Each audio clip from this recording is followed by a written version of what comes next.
West Virginia has officially lost college game day, according to Kirk Herbstreit. But is it all that bad after all? Is there some positive from it?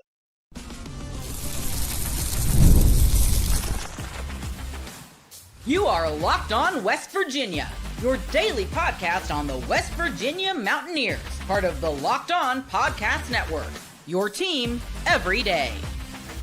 What is up, guys? Welcome back in. My name is Mountaineer Paul. I am your host. This is Locked On West Virginia, where we're talking about yesterday, again today for a little bit as we try to dissect the meaning behind it. I appreciate you guys for joining in on another episode. I know it's easy after what we went through Neil Brown and everything to maybe get a little bit apathetic. And certainly I don't want for that to happen. So just keep coming back. It's the best thing I can tell you. This episode of Locked On West Virginia going to be brought to you by Game Time. If you want to download the Game Time app, create an account and use code Locked On College for $20 off your first purchase. That would be greatly appreciated.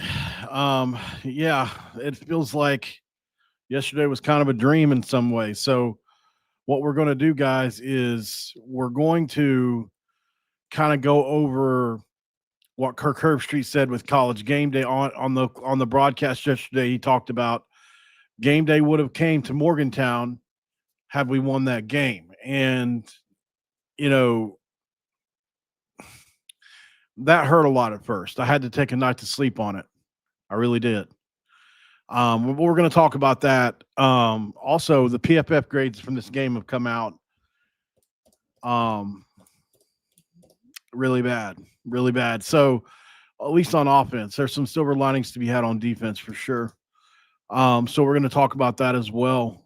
Also, just give some overall final thoughts on the state of the program, where things are going, because I do think there's a little bit of an it's just normal. It's just normal after a game like this to overreact. It just is. We don't have enough data yet to know for sure what this team could be, right? Like even Rich Rod's team last year started out 0-3, and then they won 8 in a row. Or if you want to go back a couple years to Iowa State, that lost to Ohio, and they only scored 7 points in that game. And they scored 30 points a game in the Big 12. So, it's definitely just give Rich Rod a chance to fix it. When you're trying to ingratiate 81 new guys, you're gonna need time. And we played a team that was a veteran in a lot of spots that needed to be veteran. They were veteran on the back end. They were veteran at quarterback. They were veteran at running back. They had a veteran center who makes all the calls, and they had a really good slot receiver. So, they had just what they needed to make that an upset-worthy performance. Now, their defense is really the heroes of the day for sure. They kept everything in front. They knew we couldn't really get deep behind them because of the quarterback limitations that we had. That's just the truth. So, yeah. What does it mean as far as game day is concerned, though? I think that's the question that a lot of people had. While there's no way to quantify or to, at least in my opinion, there's no way to make up for what that would have given the program, for sure. Can't say I would love to sit here and lie about that, like I really would. But it's not. There's no way to make up for this. So yeah, losing game day hurts really bad. I had special plans for that. I've told you guys it had to do with my dad. So, obviously that's something that was 12 years in the making for me that I was really looking forward to. Doesn't get to happen now. Obviously it's not just about me, but I had just kind of, we have a saying, and I know I bring up recovery a lot, but we have a saying in recovery: expectations lead to resentments. I think that's what happened here. I placed expectations on us figuring out a way to get there. And it didn't happen. So obviously I have a resentment against just anything Ohio related right now. So we're also going to talk about the disrespect of the coach, Brian Smith, who I had respect for until after the game yesterday. he's gonna get what's coming to him in the future as well. If you don't know what happened, they mocked Country Roads in the locker room after the game by singing it. So, and he said it in the press conference afterwards, it's good to troll every now and again. Okay. So, anyways, I've got 5 reasons why that this may not be a bad thing for this team not to go to the backyard brawl. To the game day. So here are my reasons. Obviously, the number one most obvious team is it reduces distractions for a team needing cohesion, right? You've got 81 new players. The team is essentially rebuilding from scratch. Skipping the game day circus means you have no massive media presence, probably very few celebrity guests. Maybe Pat will still come. There's no fan frenzy that's going to disrupt the practices. And this allows coaches to focus on building the chemistry we need, running drills, and ingratiating and integrating newcomers with the chaos of TV crews, pulling everybody for interviews, trying to get stories for this and that.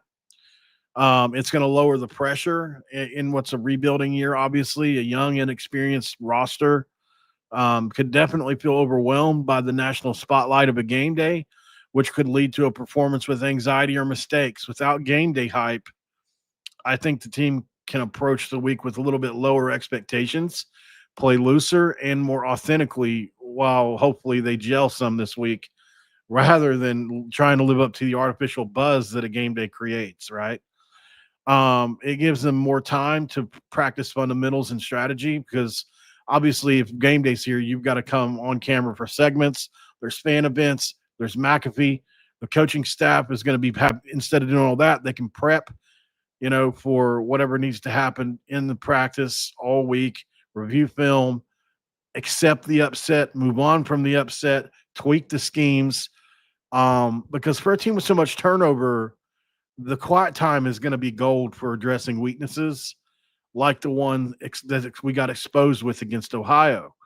Also going to avoid overexposure risks, if you ask me, because I think game day would amplify every misstep on the national stage, potentially demoralizing a fragile psyche of a team or anybody new to the group if things go south, right? So staying under the radar kind of lets them recover from the upset privately and rebuild confidence kind of internally. And I think it can be basically avoid being a punchline or a meme that would linger possibly throughout the season.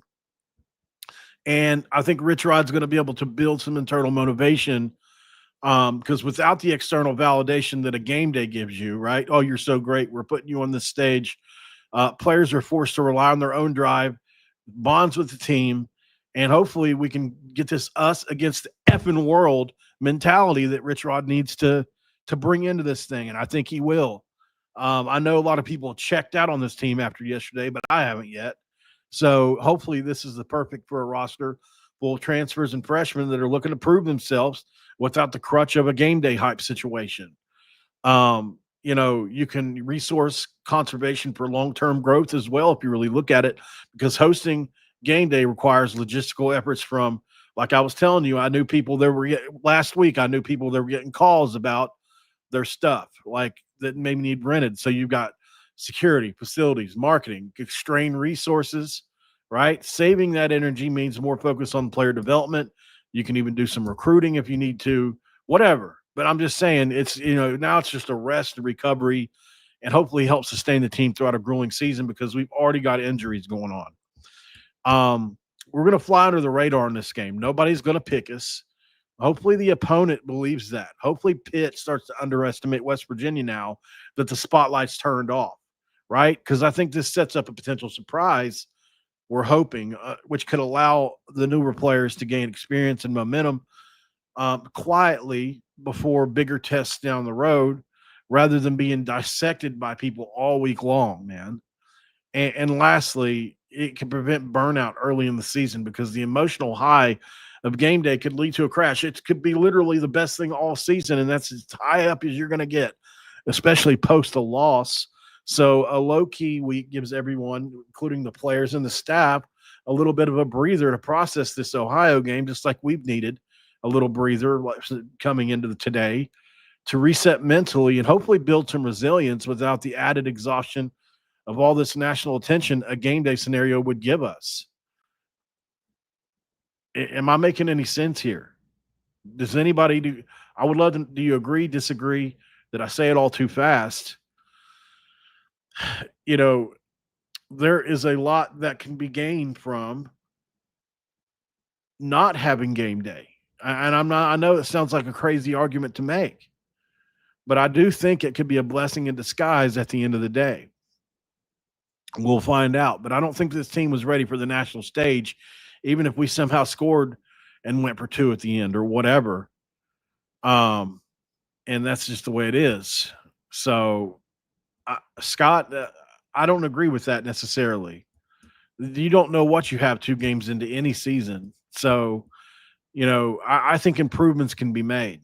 I think we have skill talent at wide receiver. Cam Vaughn is almost unguardable.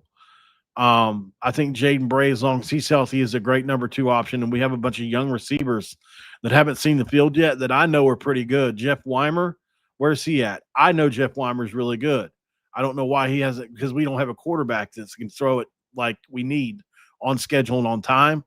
That's why I'm hoping Max Brown maybe gets looked at with some reps, or potentially a guy like Scotty Fox. But yeah, obviously minus the quarterback, we're in trouble. But I mean, if we can figure out one of those 2 guys, or if Jalen works in a running scenario, I don't want to say no offense yet.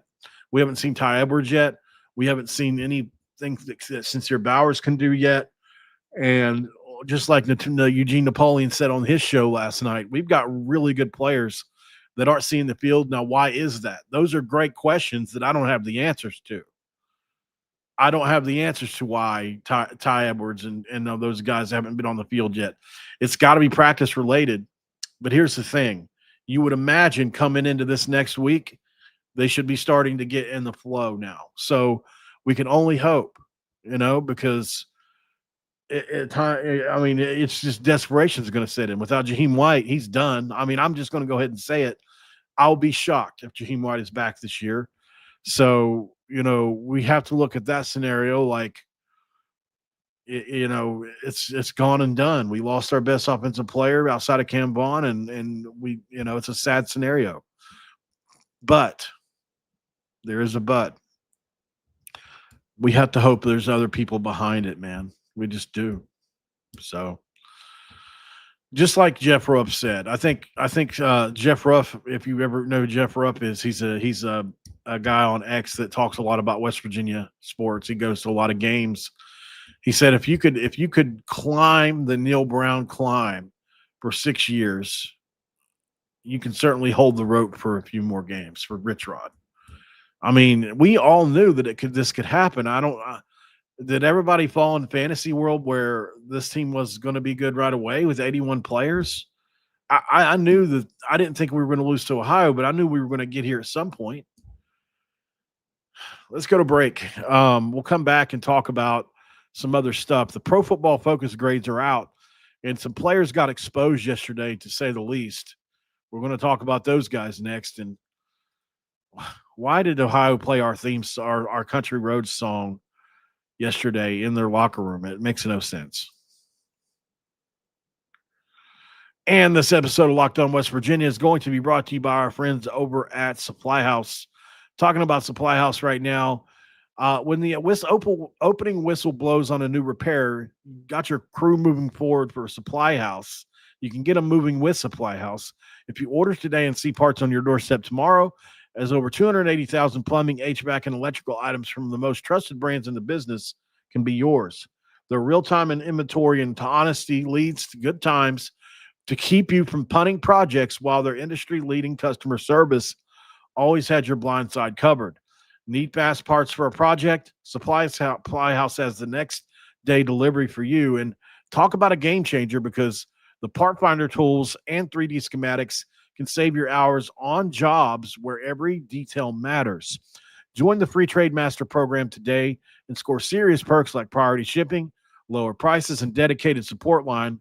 Visit supplyhouse.com to sign up for free and use promo code SHCOLLED SHCOLLEGE5 for 5% off your first order. That's SHCOLLEGE5 for 5% off your first order at supplyhouse.com, where you can get real people and real service. And of course, our friends over at Game Time can't be forgotten as well, guys. College football is back, and I couldn't be more excited. The tailgates, the rivalries, the energy in the stands, there's just nothing like it. But let's be real. Actually getting tickets can feel like more of a battle than the game itself most times. Endless queues, hidden fees, prices jumping at checkout. That's why I use Game Time, the app that gives the advantage back to the fans, because it's the easiest way to score last-minute tickets at the best prices with no surprise fees at checkout. What you see is what you pay. I just pulled up Game Time, and in a couple taps, I saw amazing deals I couldn't be more excited about. I'm talking about your favorite college football games for as low as $25. So take the guesswork out of buying tickets from Game Time, football tickets with Game Time. Download the Game Time app, create an account, and use code LOCKEDONCollege for $20 off your first purchase. The terms are going to apply here, but that's promo code LOCKEDONCOLLEGE for $20 off today. Download the Game Time app where you can get the last-minute tickets at the lowest prices. That's guaranteed. And you can answer yourself the question of all questions. What time is it? It's game time. It's segment 2. Let's crack open this do and get into the Pro Football Focus ratings.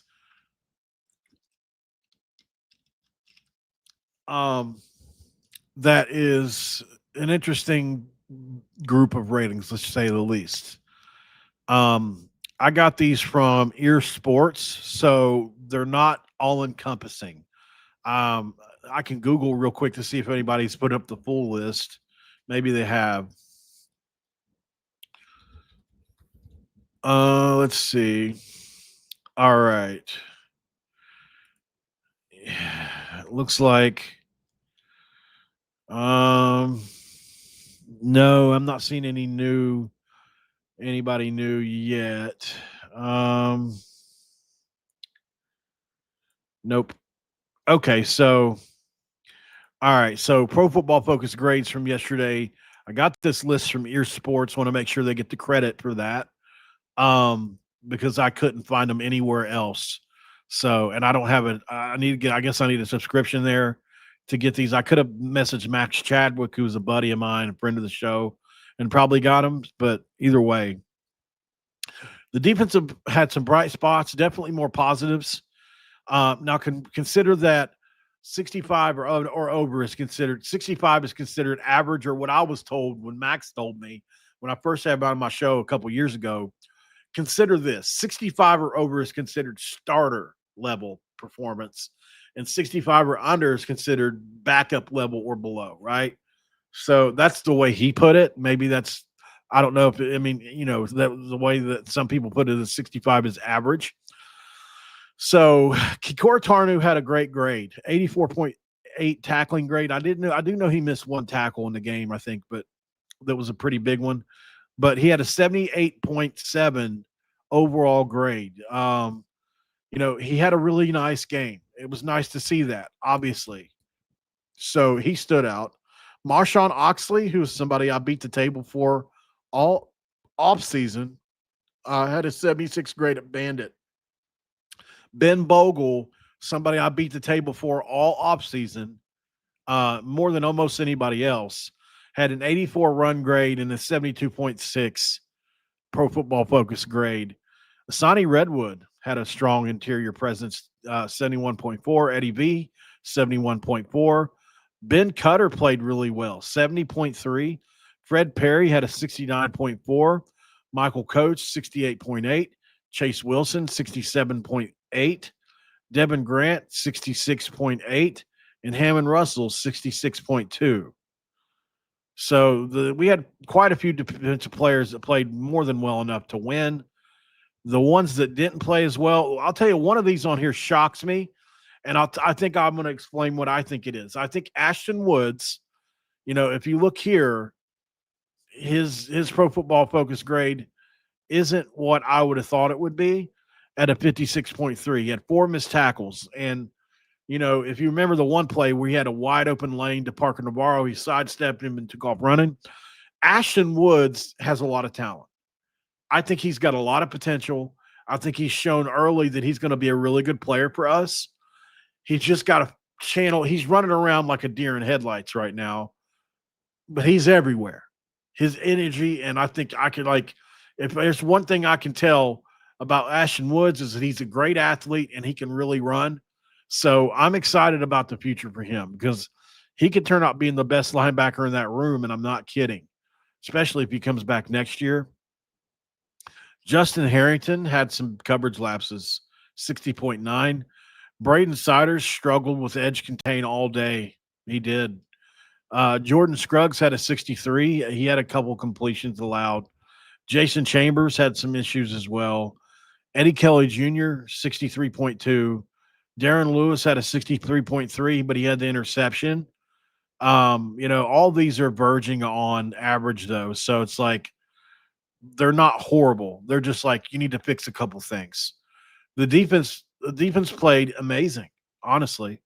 Like, did they allow some sustained drives? Yeah, but that was after they were put on the field over and over and over again. I don't blame the defense one bit for yesterday at all. So that's just the way it is. Now, on the offensive side of the ball, totally different deal. Totally different deal. Grayson Barnes had a 47.1 Pro Football Focus grade and a 38.9 run blocking grade. Horrible. And it showed up on tape. Absolutely. The tight end you brought in, and he's a West Virginia native, and I don't like to talk bad about anybody, but Jacob Barrick, 49.4 and a 46 run blocking grade.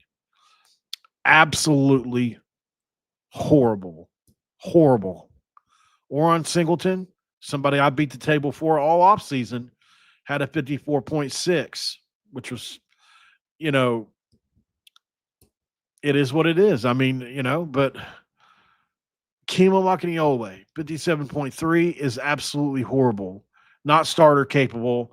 And if that's all you can do against Ohio, we might as well move on. Nico Marchiol, 57.5, horrible. Horrible. Might as well move on. Walter Youngbear, 58.2, might as well move on. Clay Ash, 59.4. Hopefully he can improve, but, I want to see who else is back there. I wouldn't mind seeing Clay Ash still be able to play because I think he's got potential, but that's a bad score. But behind an offensive line that couldn't block, what are you asking for here? Somehow Cam Vaughn's got a 59.5. That's shocking, but I mean, he must have. I know he had some times where he was covered and didn't get open, so maybe that's that. That's it. Tykees Crawford had a really bad day at 61.7. Preston Fox was 61.8, and Ronnie Gallagher at 62. So all those are below average. There are plenty of guys. Like for every Rodney Gallagher, I'll give you a name it, Logan Ramper. For every Rodney Gallagher, I'll give you, another player that we can replace it. Like we have a bunch of guys that we brought in that haven't played yet that I would like to see through the portal. I mean, I think that Rich Rod tried to go with agent experience first. This is my opinion. I think he's kind of in the Neil Brown spot where you can go with agent experience or you can go with youth and talent, maybe. Sometimes the age has the talent. I'm not saying that they don't, like Chase Wilson, right? But sometimes not. Like, look at, I think it's paying dividends, even though you had he doesn't have a great score.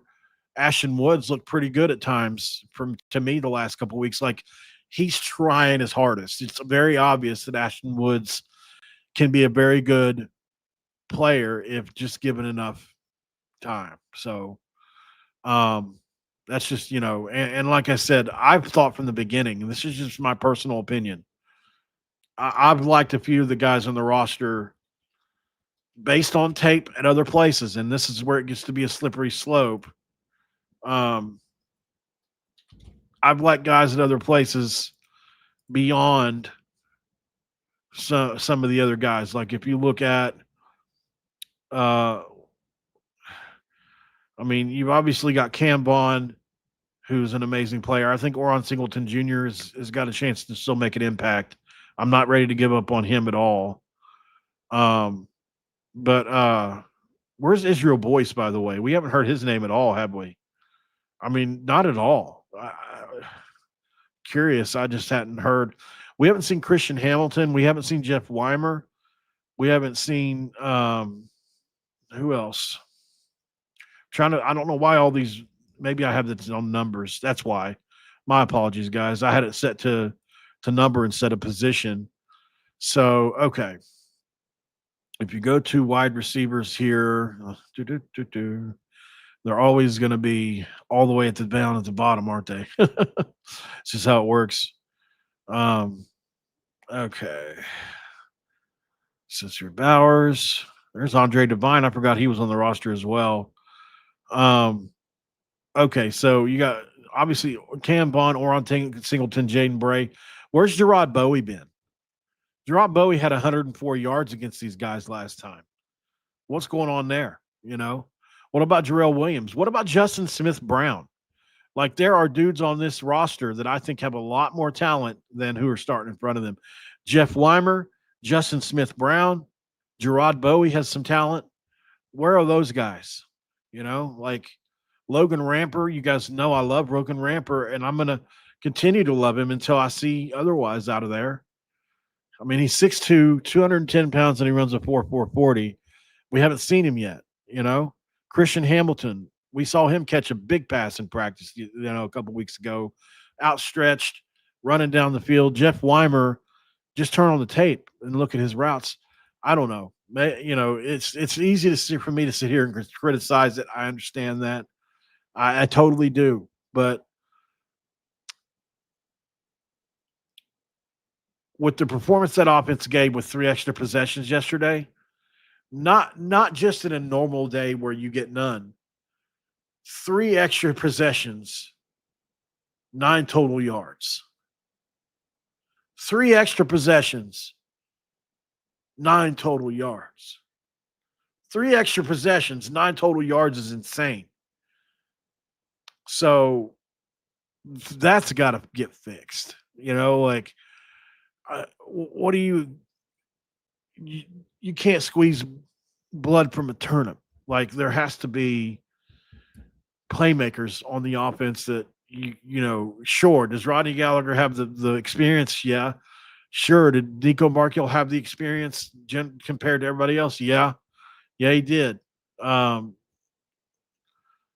Grayson Barnes have more experience than other people? Yeah, he kind of does.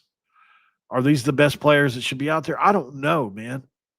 I think maybe you go with Ryan Ward now and Scotty Fox and Sincere Bowers or Ty Edwards. I don't know. Let's just grow together and, you know, obviously you can't hit the epic button on the whole season yet, but it's a frustrating thing to deal with, isn't it? So, I see a lot of people saying Pitt's going to kill us and we're going to be finished 2-9, and I'm not ready to say that. Why would I say that until we're there? You know, like I need to see 3 or 4 more games before I can make that judgment personally, because we have so many players that haven't played that I think can help. That's just my opinion. Do they need a lot of time to gel? Yeah, that's the problem. Like I think we have players that can help. It's just that we even got the starters on the right page yet, much less anybody backing up the starters. And that's the issue we're going to have. So could we be a Baylor where we struggle for the first 6 or 7 games and then really turn it on towards the end of the year? I think possibly. But, you know, we'll just have to keep monitoring it. Let's go to break. We'll come back. I'll put my final thoughts in. We'll be right back. And this episode of Locked On West Virginia is going to be brought to you by our friends over at the Gamecap. And look, the Gamecap is a very unique kind of deal. I haven't really talked about them a lot on the show, but they're one of the coolest places that we talk about. And, you know, We have a quick question for all you college football fans out there. If you could go back in time and sit in the front row at your school's biggest rivalry game, what hat would you be wearing? Yes, I said hat. For me, God, there's so many, but it would probably be the 2006 Louisville game where Pat White came in, right? These aren't just hats; they're the same vintage style hats wore back in the 80s, the 90s, and et cetera. And guess what? They go for the same price they still did back then when you use code Locked On to get a vintage hat for $16.99.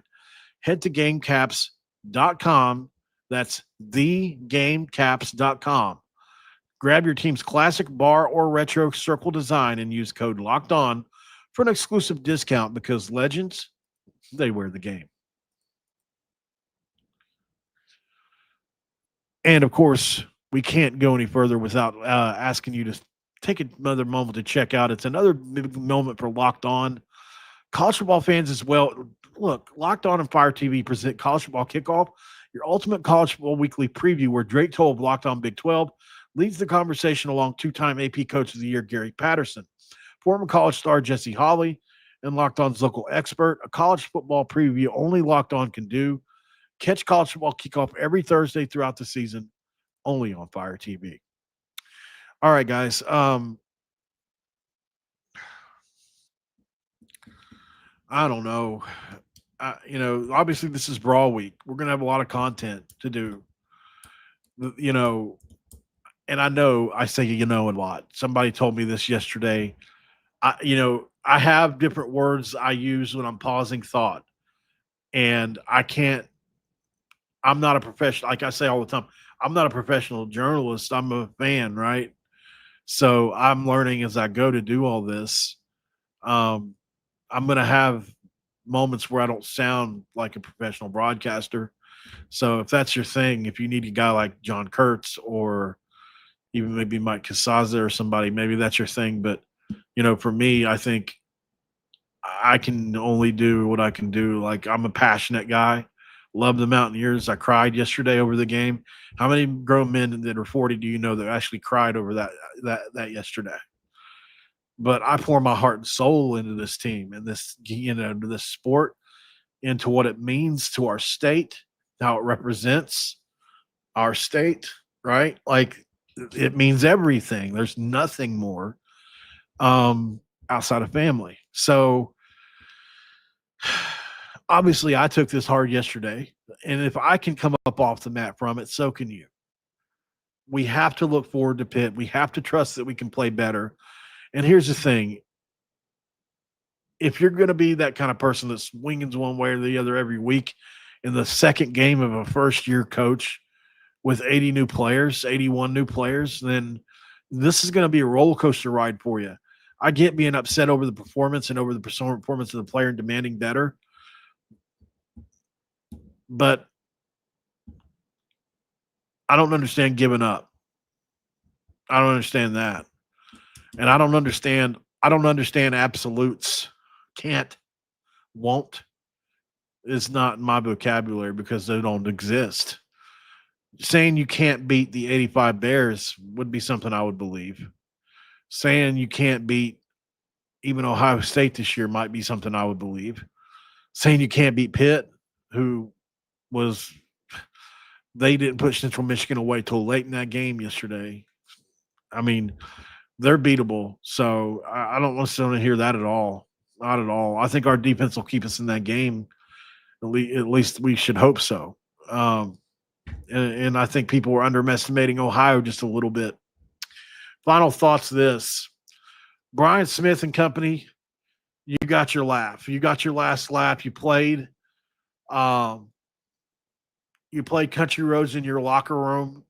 Hopefully that made you happy. Hope you smiled about it. In your press conference, you said it's good to troll every now and again. That's fine. You got it. You got the juice. You got the win. You got the troll. But just know this. You got to come to Morgantown in 27 and 29. And hopefully you're still the coach by then. Hopefully you haven't left. Because if you have, I won't forget. And our fans, you made 2 million enemies. And so just know that the best you're ever going to do is in front of 25,000 fans at Ohio at the MAC in the MAC. That's the best you're going to do as a coach. So I don't foresee you moving up or anything. I wasn't that impressed with what you look like. You run a Neil Brown style offense that is slow, it's methodical, and your play calling was pretty bad yesterday. The only thing that bailed you out was your defense. So for me, like I'm not a big believer in Mr. Brian Smith as it is anyway, and I'll be looking for reasons to troll you from here on out. All right, guys. I appreciate y'all very much for being here for sure. Um, Obviously, we have maybe we do have a troll in the room with Zach here. Hey, Zach, I appreciate all the clicks, man. You're definitely donating to the algorithm, brother. I appreciate that. Continue to do so. It means a lot. I really do appreciate it. I hope you're here every episode. I couldn't do it without you, obviously. But, Saturday's going to happen no matter what versus Pitt. Whether we win or we lose, who can say? But I know I trust Rich Rodriguez to put his heart and soul into I think he'll put all his heart and soul into this week. I do, no matter what. I think that this game means a lot to Rich Rod, obviously, for the way things went down last time. So I'm not counting him out yet. So, I mean, you can think that as well. I mean, have you not listened to the entire episode? I literally bashed our players for 20 minutes. Are you guys selective memory, selective hearing? Like, honest to God, do you guys just pretend, turn it on, and just pick part what you want to hear? Like, come on, man. I can't bash us for 45 minutes straight. Like, I've got to move on to other stuff. Use your brain. All right, y'all. I'm going to jump up out of here. I will be back later. Until then, have a great rest of your day. Have a great rest of your Sunday, and we'll talk later. Good night.